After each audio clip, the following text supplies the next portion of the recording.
नमस्कार। आप सुन रहे हैं कहानी गोल्ड, साहित्य के खजाने से कुछ अनमोल कहानियाँ। मालती जोशी जी की कहानियों की श्रृंखला में आइए एक और कहानी सुनते हैं। कहानी का शीर्षक है नैहर छूटा जाए। गाड़ी जैसे ही स्टेशन में प्रवेश करने को हुई, मेरी कल्पना में भैया का पत्र फिर घूम गया। दीदी, पिछले 8 साल से तुम मेरा निमंत्रण टालती जा रही हो। शायद माँ और बाबूजी के साथ मैं अपनी बहन को भी खो बैठा हूँ।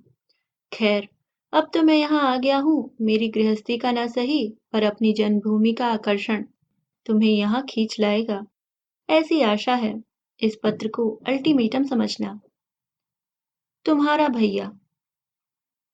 घर की दिनों दिन बढ़ती जिम्मेदारियों ने मुझे ऐसा जकड़ लिया था कि किसी तरह जाना ही नहीं हो सका था। इस बार उसके पत्र ने मजबूर कर दिया और सभी झंझटों को पीछे ठेलकर मैं चल पड़ी। गाड़ी जब रुकी तो मेरे मन में वही उमंग थी जो शादी के बाद पहले पहले पीहर आने पर होती है। मैंने चलती ट्रेन से ही भैया को देख लिया था। रुकते ही कंपार्टमेंट में आकर उसने मेरे पैर छुए और हम लोग हाथ पकड़े पकड़े ही उतर गए। पर मन में कुछ खटका अवश्य। पहले तो वह मुझसे लिपट जाता था। उसी समय 2 चपरासियों ने मेरा सामान उठा लिया और मुझे स्मरण हो आया कि अब वह पुराना भैया तो नहीं है जो दोस्तों की टोली लेकर मुझे लेने आया करता था। आज तो वह एक जिम्मेदार अफसर है। स्टेशन भीतर बाहर से बहुत कुछ बदला हुआ था, पर ऐसा भी नहीं था कि पहचाना ही ना जा सके। पुरानी स्मृतियों में डूबती उतरती मैं कार में बैठ गई। भैया ने कुछ बोलना चाहा, पर मेरे असंगत उत्तरों से उसने शायद मेरी मनःस्थिति भांप ली और फिर वह चुप ही रहा। कार कोलतार की सड़कों पर फिसलने लगी और उसके साथ ही मेरा मन भी फिसलता हुआ समय के उस पार पहुंचकर स्मृतियों की दुनिया में खो गया। तंग गली के मोड़ पर तांगा खड़ा है। बाबूजी तांगे वाले को पैसे दे रहे हैं। भैया सामान लिए चल रहे हैं और उनके पीछे मैं। मेरे आने की खबर तेजी से फैल जाती है और कई जोड़ी आंखें घरों के दरवाजों, खिड़कियों और छज्जों से मुझे घूरने लगती हैं। भगत जी मिलते हैं और आशीर्वादों की झड़ी लगा देते हैं। माथुर चाची खिड़की से ही कुशल क्षेम पूछ लेती हैं। चौबे जी की मुन्नी पप्पू को मेरी गोद से छीनकर भाग जाती है। पड़ोस के रामू दादा चिल्लाकर पूछते हैं, क्यों री लाडो, यह कितने नंबर का पार्सल है? उनके इस प्रश्न पर सभी लोग खिलखिलाकर हंस पड़ते हैं। माँ दरवाजे पर खड़ी हैं, मुझसे लिपट जाती हैं। हम दोनों के आंसुओं में बिछोह की व्यथा अधिक है या मिलन का आनंद, कहना कठिन है। बाबूजी जीती रहो कहते हुए एक और चले जाते हैं। आओ दीदी। मैं चौंकी और वर्तमान में आ गई। गाड़ी एक शानदार कोठी के सामने खड़ी थी और भैया मुझसे उतरने के लिए कह रहा था।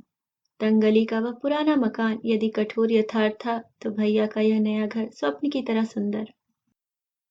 दरवाजे पर ही रीता भाभी खड़ी थी। शादी के 10 साल उनके सौंदर्य और सुकुमारता में कोई अंतर नहीं ला पाए थे।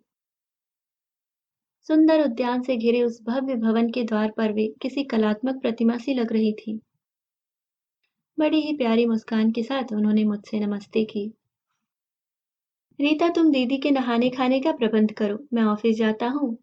अच्छा दीदी, शाम को मिलेंगे, कहता हुआ भैया सीढ़ियां उतरकर गाड़ी में बैठ गया। चपरासी आगे पीछे दौड़ रहे थे। काश माँ बाबूजी यह सब देखने के लिए जीवित रहते।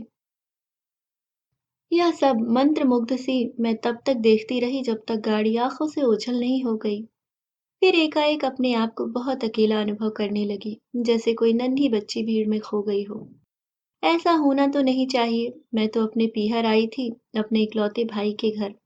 वह बेचारा मेरी एक एक इच्छा पूरी करने के लिए भाग रहा था। दोनों भतीजे अपनी किलकारियों से मेरा मन पुलकित कर रहे थे। रीता बेचारी तो बिछी जा रही थी। सारे घर के लिए मैं एक सम्मानित अतिथि थी और यही बात मेरे हृदय को आघात पहुंचा रही थी। मैं वह रज्जो नहीं थी जिसके लिए तवा उतारने से पहले मीठा चीला बनाना माना भूलती थी। वह बिटिया नहीं थी जिसके लिए सेवधानी की पड़ियां लाने की बात बाबूजी को 100 कामों के बीच भी याद रहती थी। वह रजनी भी नहीं थी जिसके लिए माथुर चाची आंवले का अचार और पंडिताइन मौसी उड़द के पापड़ अवश्य भेजती। अब मैं वह दीदी क्यों नहीं थी जिसके लिए खट्टी इमली से भैया घर भर देता था। भैया तो सचमुच अब बहुत ही बदल गया था। यह बात नहीं थी कि वह मेरी उपेक्षा करता हो। वह तो बेचारा ऑफिस से जितनी जल्दी हो सके उतनी जल्दी लौट आता और अधिक से अधिक समय मुझे देने का प्रयत्न करता। हम दोनों के बीच एक अदृश्य सा तनाव बन गया था। कभी मैं सोचती, क्या वही बदला है? समय के चक्र ने मुझे क्या अछूता ही छोड़ दिया है? एक रात खा पीकर बैठे थे कि भैया ने मेज पर एक बड़ा सा नक्शा फैलाते हुए कहा, दीदी, एक मकान बनवाने की सोच रहा हूँ इसी शहर में। माँ की भी यही इच्छा थी। मकान? इसी शहर में? माँ की इच्छा थी। सुनकर मन को न जाने कैसा लगा।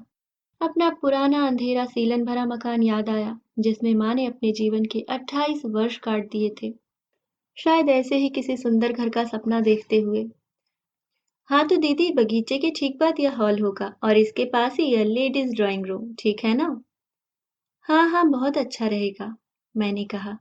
पर इस समय मैं तो अपने 2 कमरों के मकान के बारे में सोच रही थी। बाहर वाले कमरे में फर्नीचर के नाम पर होती थी एक मेज, एक टीन की कुर्सी और स्टूल। जब बैठने वालों की संख्या ज्यादा हो जाती तो संदूक और खिड़की से भी काम चलाया जाता। और लेडीज ड्राइंग रूम, इसकी तो कभी जरूरत ही महसूस नहीं हुई।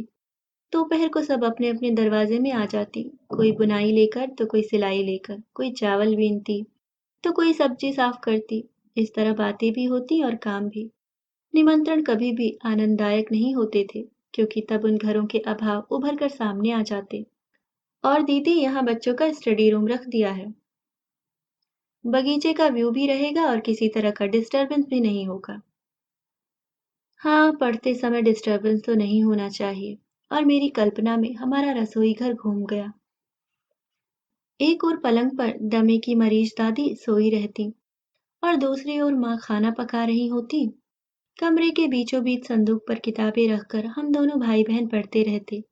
दादी की खांसी, बर्तनों की खड़खड़ाहट और गली का शोरगुल, इन सब के बीच भी जब भैया हर बार फर्स्ट आता था तो हम सबके कलेजे गज-गज भर के हो जाते थे। वह समझ रहा था और मैं सिर हिला रही थी। पर कितना समझ रही थी इसे तो ईश्वर ही जानता है। उसी रात मेरे कानों में भनक पड़ी, हर किसी को क्यों प्लान दिखाया करते हैं आप? कोई जरूरी है कि सभी को उसमें दिलचस्पी हो?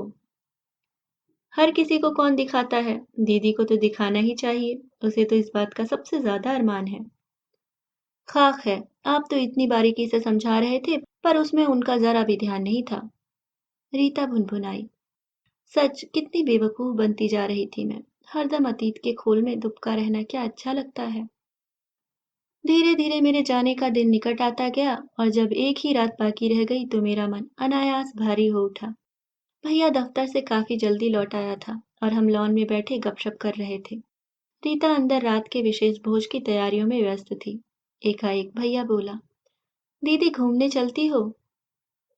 मेरे हाँ कहते ही वह उठ खड़ा हुआ। उसने न मुझे कपड़े बदलने दिए, न खुद ही कपड़े बदले और न रीता को साथ लेने दिया। शोफर ने गाड़ी के लिए पूछा तो मना कर दिया। बंगलों से घिरी उस सड़क पर हम दोनों की घरेलू पोशाक बड़ी अटपटी लग रही थी। भैया ने शीघ्र ही एक तांगा कर लिया और मैं एक मानसिक बोझ से मुक्ति पा गई। तांगे में बैठते ही फिर परेशानी सामने आई। बातचीत का कोई सूत्र हाथ ही नहीं आ रहा था, यद्यपि मन में असंख्य बातें उमड़ रही थी। अचानक भैया ने कहा, दीदी कुल्फी खाओगी? यहाँ सड़क पर? मैंने कहा। मुझे याद आया कि बचपन में कुल्फी खाना हमारे लिए बड़ी खुशी की बात हुआ करती थी। अब तो रीता रोज ही बच्चों के लिए फ्रिज में दूध के कटोरे भरकर रख देती है। कुछ चीजें तो सड़क पर ही खाने की होती हैं। कुल्फी वाले को पैसे देते हुए भैया बोला। बरसात में सड़क के किनारे सिकते भुट्टो की सुगंध से मुंह में पानी भर आता है ना? फिर तो भुट्टो की सुगंध और कुल्फी के स्वाद ने मिलकर एक अनोखा जादू कर दिया। भैया की वाड़ी ऐसे फूट निकली जैसे बांध टूट पड़ा हो। मार्ग में पड़ने वाली हर इमारत, हर पेड़, हर दुकान से उसकी कोई न कोई स्मृति जुड़ी थी। उसे सुनना बड़ा अच्छा लग रहा था। बोर हो गई दीदी? वह जैसे होश में आकर बोला। बात यह है कि जब से माँ नहीं रही कई बातें अनकही रह गई हैं। रीता से तो यह सब कहने में मजा ही नहीं आता। वह बेचारी तो मेरे अतीत की कल्पना भी नहीं कर सकती। तांगा रुक गया था और भैया ने मुझे उतरने का संकेत किया। यहाँ क्यों? मैंने प्रश्नवाचक दृष्टि से उसकी ओर देखा।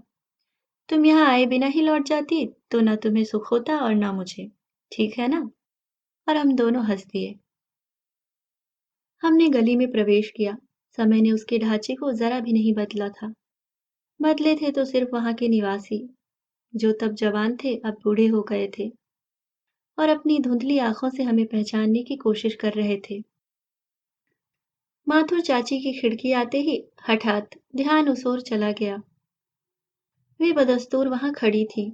बहुत देर में मुझे पहचान पाई। फिर रज्जो कहकर इस जोर से चीखी कि रास्ता चलने वाले हमें घूर कर देखने लगे। उनकी बातों का सिलसिला खत्म ही नहीं हो रहा था। लगता था बुढ़ापे ने उनकी जबान को और तेज कर दिया है। उनसे पीछा छुड़ाकर आगे चले तो तरकारी का थैला लिए रामू दादा मिल गए। हम लोगों ने नमस्ते की तो कुछ देर हमें देखते रहे, फिर मेरे सिर पर चपत मारकर साबित कर दिया कि वे हमें भूले नहीं हैं। खींच कर घर ले गए और चाय पिलाई। उनके घर से हमारा पुराना मकान दिखाई पड़ता था, जहाँ नए किराएदारों के बच्चे खेल रहे थे। उनकी किलकारियों में हमारा बचपन जाग रहा था। मकान मालकिन हमेशा की तरह उन बच्चों को कोस रही थी। मैंने भैया के कान में कहा, तुम जब अपने घर का मुहूर्त करो तब उस बुढ़िया को अवश्य बुलाना। अंत में पहुंचे पंडिताइन मौसी के घर। मौसी के बाल सन की तरह सफेद हो गए थे, पर उन पर वह शेष फूल अभी चमक रहा था। यह उनका एकमात्र गहना था जो किसी जजमान की स्त्री ने पुत्र जन्म की खुशी में दिया था। बचपन में भैया अक्सर उसी से झूल जाता था। तब वे कहती, अरे छोड़ दे रे दुष्ट, मरूंगी तो यह तेरी बहू को ही दे जाऊंगी। मैंने अपनी कल्पना में रीता को वह शेष फूल लगाए देखा और मुझे हंसी आ गई। मौसी की दशा विचित्र सी हो गई थी। हर्ष और शोक दोनों से विहल होकर उन्होंने हमें चिपटा लिया। हम तीनों इस तरह रोए मानो माँ का कल ही देहांत हुआ हो। बड़ी देर बाद वे संभल पाई। बोली, बेटा किसी दिन बहू को भी तो ले आना, देखकर आंखें ठंडी कर लूं। मैंने भैया की रक्षा करते हुए कहा, मौसी किसी दिन अपने लड़के का महल भी तो दिखाओ। और विस्तार से उन्हें भैया की वैभव गाथा सुना दी। वे भी रस ले लेकर सुनती रहीं और बलाएं लेती रहीं। हम लोग जब गली से बाहर आए तो मन बड़ा हल्का हो रहा था। इसलिए नहीं कि पुराने लोग मिल गए थे, बल्कि इसलिए कि उनके माध्यम से हम दोनों भाई बहन वर्षों की दीवार चीरकर फिर से एक मन एक प्राण हो सके थे। चौराहे पर मन्ना लाल हलवाई की दुकान पर जब भैया रुका तो मैंने कहा, हद है भैया, अब भी क्या पेट में जगह रह गई है? अरे दीदी, मिठाई तो मैं अपने प्यारे जीजा जी के लिए ले रहा हूँ, जिनकी तोत ससुराल की मिठाई के अभाव में दुबला रही होगी।